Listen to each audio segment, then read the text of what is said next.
Gold अभी 1.5 लाख का figure cross कर चुका है और आए दिन ये फिगर फ्लक्चुएट करता रहता है। हर दूसरा इंडियन यही सोच रहा है, क्या अभी गोल्ड लेना चाहिए?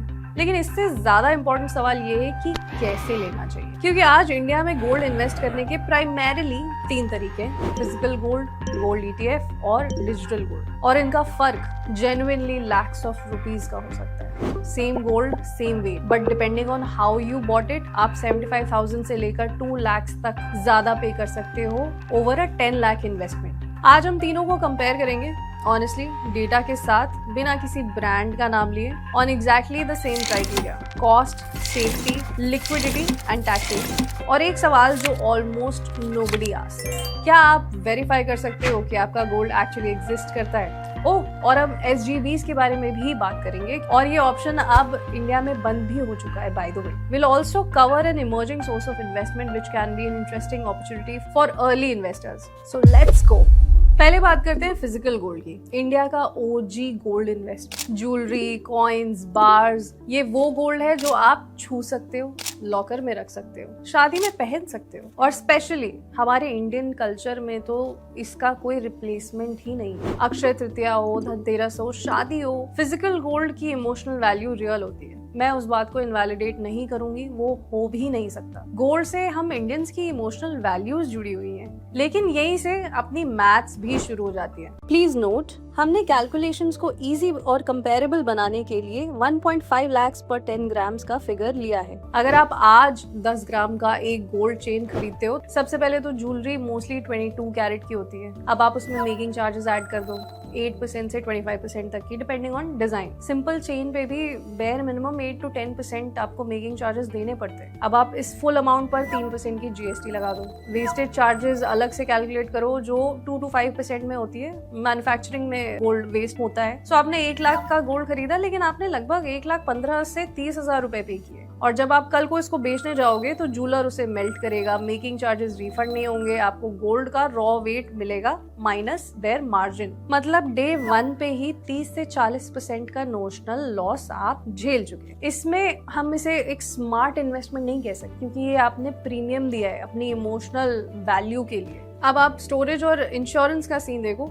घर पर आप इसे रखो तो रिस्क है। बैंक लॉकर लो 2,000 से 15,000 per year plus GST on locker rent, insurance अलग से, और वो भी एक कैप्ड अमाउंट तक ही मिलेगा आपको। और प्योरिटी की बात करें तो जब तक हॉलमार्क नहीं है तो आपको जेन्युइनली पता ही नहीं है कि 22 कैरेट है या 18 कैरेट है। तो फिजिकल गोल्ड सही कब होता है? शादी के लिए, कल्चरल गिफ्टिंग के लिए, इमोशनल वैल्यू के लिए। लेकिन अगर आप गोल्ड को सिंपली एज एन इन्वेस्टमेंट देख रहे हो, जहां आप रिटर्न, लिक्विडिटी, कॉस्ट एफिशिएंसी पर जज कर रहे हो, तो फिजिकल गोल्ड 2026 का आंसर नहीं है। अब बात करते हैं गोल्ड ETFs की, एक्सचेंज ट्रेडेड फंड्स। ये प्रोबेबली इंडिया का लीस्ट ग्लैमरस गोल्ड ऑप्शन है। कोई ऐप पे फ्लैशी एनिमेशन नहीं है, कोई गोल्ड फ्रॉम ₹1 वाला मार्केटिंग नहीं है, लेकिन नंबर्स में ये सबसे एफिशिएंट ऑप्शन है। लेट मी शो यू ये काम कैसे करता है। गोल्ड ETF एक फंड है जो फिजिकल गोल्ड में इन्वेस्ट करता है। 99.5% प्योर गोल्ड एक रजिस्टर्ड कस्टोडियन के वॉल्ट में स्टोर्ड होगा, सेबी रेगुलेटेड होगा। आप स्टॉक एक्सचेंज पे यूनिट्स खरीदते हो, NSE या BSE जैसे भी शेयर्स। हर यूनिट टिपिकली 1 ग्राम या 0.1 ग्राम गोल्ड रिप्रेजेंट करता है। इसके लिए आपको चाहिए एक डीमैट अकाउंट, एक ट्रेडिंग अकाउंट, बस दैट्स इट। अब आते हैं कॉस्ट ब्रेकडाउन पे, और यहीं पर सारा मैजिक है। Making charges 0, GST on purchase 0, storage cost 0, fund handles it. Expense ratio सबसे पॉपुलर ETFs में रफली 0.3 to 0.5% per year, that's it. On a 10 lakh investment over 5 years, an ETF investor saves roughly 75 to 87,000 rupees compared to physical gold. That's not a minor difference. That's a Goa trip or even an iPhone for yourself. Regulation और safety की बात करें तो gold ETF SEBI के अंदर fully regulated है।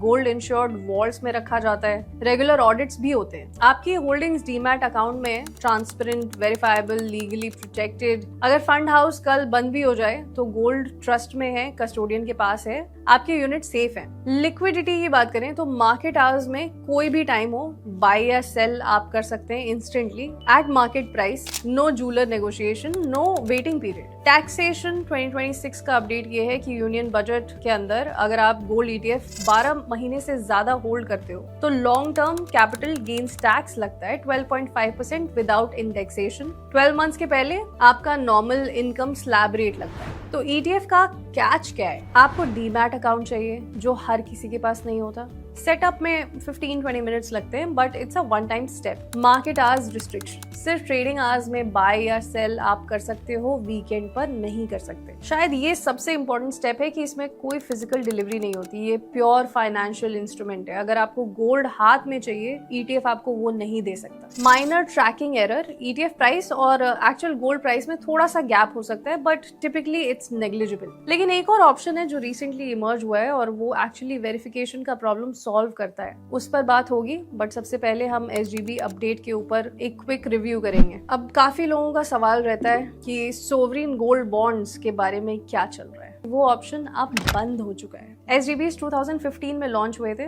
Government backed 2.5% annual interest, tax free capital gains on maturity. India के gold investment में प्रोबेबली ये सबसे बेस्ट डील थी। बट फरवरी 2024 के बाद कोई नया ट्रांच यानी कोई पोर्शन इशू नहीं हुआ। फाइनेंस मिनिस्टर ने 2025 में कंफर्म किया no new SGBs। Reason, government के लिए ये बहुत कॉस्टली बोरोइंग मेथड बन गया था। गोल्ड प्राइसेस जब अनएक्सपेक्टेडली सर्ज किए तो गवर्नमेंट का रिडेम्पशन लायबिलिटी काफी ज्यादा बढ़ चुका था। अगर आपके पास ऑलरेडी SGBs हैं तो आपको पैनिक करने की कोई जरूरत नहीं है। आपके बॉन्ड्स वैलिड है, इंटरेस्ट आपको मिलता रहेगा, मैच्योरिटी पे रिडेम्पशन भी होगा एज पर आपके जो भी ओरिजिनल टर्म्स रहे होंगे। और एक important 2026 budget update, capital gains tax exemption अब सिर्फ उन लोगों के लिए जिन्होंने डायरेक्टली RBI से सब्सक्राइब किया था at the time of issue. Secondary market से खरीदने वालों को ये बेनिफिट नहीं मिलेगा। अगर आप नए इन्वेस्टर हो तो SGBs अब आपके ऑप्शन में है ही नहीं। Bad news, you are a little late to the party. But आप फोकस करो बाकी के 3-4 ऑप्शंस जो अभी भी अवेलेबल है। अब आता है 2026 का सबसे popular gold option,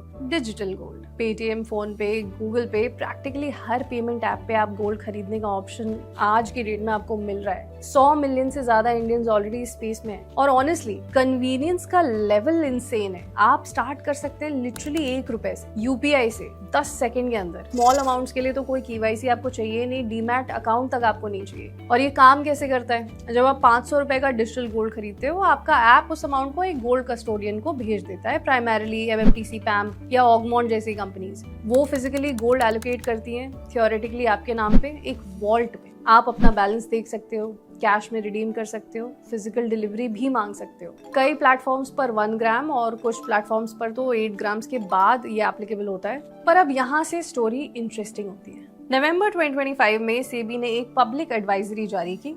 clear words में कहा, डिजिटल गोल्ड प्रोडक्ट्स जो ऑनलाइन प्लेटफॉर्म्स पे बिक रहे हैं, ये सेबी के रेगुलेटरी फ्रेमवर्क के बाहर ऑपरेट करते हैं। मतलब ये कि अगर प्लेटफॉर्म बंद हो जाए, अगर कोई फ्रॉड हो जाए, अगर आपका गोल्ड आपको ना मिले, तो सेबी आपकी कोई हेल्प नहीं कर सकता। कोई scores, grievance redressal, complaint platform है ही नहीं।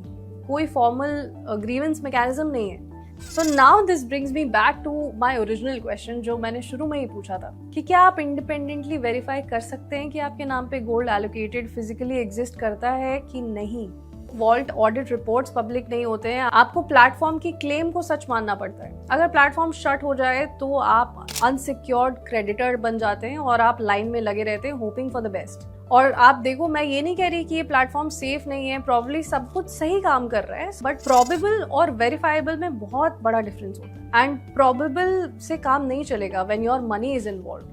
डिजिटल गोल्ड भी सही है अपनी जगह पर, बट सिर्फ माइक्रो सेविंग्स और गिफ्टिंग ऑप्शंस के लिए। For 500 rupees, 1000 rupees gold SIPs, that is convenient. But for serious wealth building, when you're talking about 50,000 rupees, 1 lakh rupees, अगर आप लॉन्ग टर्म के लिए गोल्ड एक्यूमुलेट करना चाहते हो, जहाँ पर आप आगे चल करके सोच रहे हो आप इस पैसे से कोई प्रॉपर्टी खरीद पाओ या फिर आप किसी की शादी में यूज कर पाओ, तो आपको और भी बेहतर ऑल्टरनेटिव्स देखने का टाइम अब आ चुका है। अब आपने ये तीनों ही ऑप्शंस देख लिए, physical, expensive, cultural. Digital is convenient but unregulated, ETFs is cost efficient and regulated. लेकिन एक सवाल है जो ऑलमोस्ट कोई भी डिस्कस नहीं करता, और ये क्वेश्चन 2026 में सबसे ज्यादा मैटर करता है। Can you independently verify your gold exist? Physical gold में हाँ, आप इस गोल्ड को छू सकते हो, टैंजिबल है, बट प्योरिटी वेरीफाई करना हॉलमार्क के बिना बहुत मुश्किल है। डिजिटल गोल्ड में नहीं, प्लेटफॉर्म बोलेगा कि सेफ है, लेकिन आप खुद चेक नहीं कर सकते। No public ledger, no on demand audit report. Gold ETFs better. SEBI regulated audits होते हैं, बट आप as an individual real time verification नहीं कर सकते। आप ट्रस्ट करते हो सिस्टम को। And now imagine a system जहां आपकी हर गोल्ड होल्डिंग एक टैम्पर प्रूफ पब्लिक लेजर पर रिकॉर्डेड है, जहां आप या कोई भी एनी टाइम वेरीफाई कर सकता है कि total gold held matches total gold claimed. कोई इंटरमीडिएटरी की जरूरत ही नहीं है। ये कॉन्सेप्ट है प्रूफ ऑफ रिजर्व्स का, और ये एक इमर्जिंग स्टैंडर्ड बन रहा है ग्लोबली गोल्ड प्लेटफॉर्म्स के लिए। इंडिया में कुछ प्लेटफॉर्म्स इस डायरेक्शन में बिल्ड कर रहे हैं, जहां गोल्ड वॉल्ट बैग्ड, ऑडिटेड और इंडिपेंडेंटली वेरीफाई आप कर सकते हो विदाउट ट्रस्टिंग एनीवन्स वर्ड। मैं आज किसी स्पेसिफिक प्लेटफॉर्म का नाम नहीं लूंगी, लेकिन ये स्टैंडर्ड रियल टाइम वेरीफाइबिलिटी को डिमांड करना चाहिए आपको एज एन इन्वेस्टर हर एक प्लेटफॉर्म से। आप इस टेबल को स्क्रीनशॉट करो, अपने फोन में सेव करो, शेयर करो किसी के साथ जो गोल्ड में इन्वेस्ट करता है, क्योंकि ये एक टेबल, इसमें सब कुछ है जो आपको डिसाइड करने के लिए चाहिए।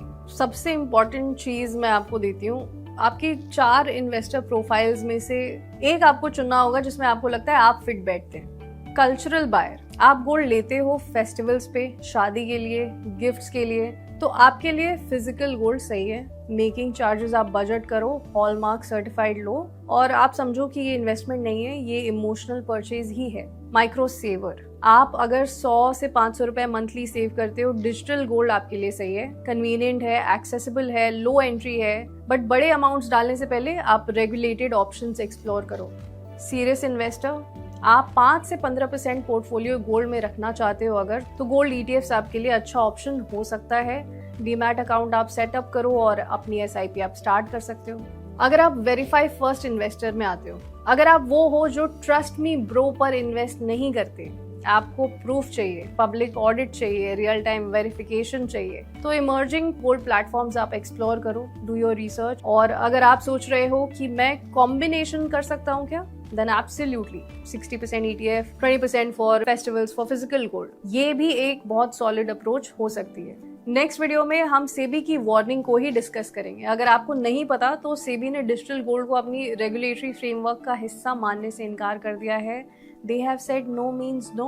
तब तक के लिए अगर ये वीडियो आपको अच्छी लगी हो तो आप स्टॉक्स को अभी सब्सक्राइब कर लो, बेल आइकन दबाओ, और आज की बात अगर आपको यूजफुल लगी तो कंपैरिजन टेबल का स्क्रीनशॉट लेकर आप किसी दोस्त को भेजो जो गोल्ड में इन्वेस्ट करता हो। Seriously, it's one table, probably a minute of your time, and किसी के भी काफी पैसे, लाखों रुपए बच सकते हैं। स्टॉक्स कम्युनिटी से अगर आप जुड़ना चाहते हैं तो डिस्क्रिप्शन बॉक्स में लिंक है, and we are trying to build this community who is asking the right questions.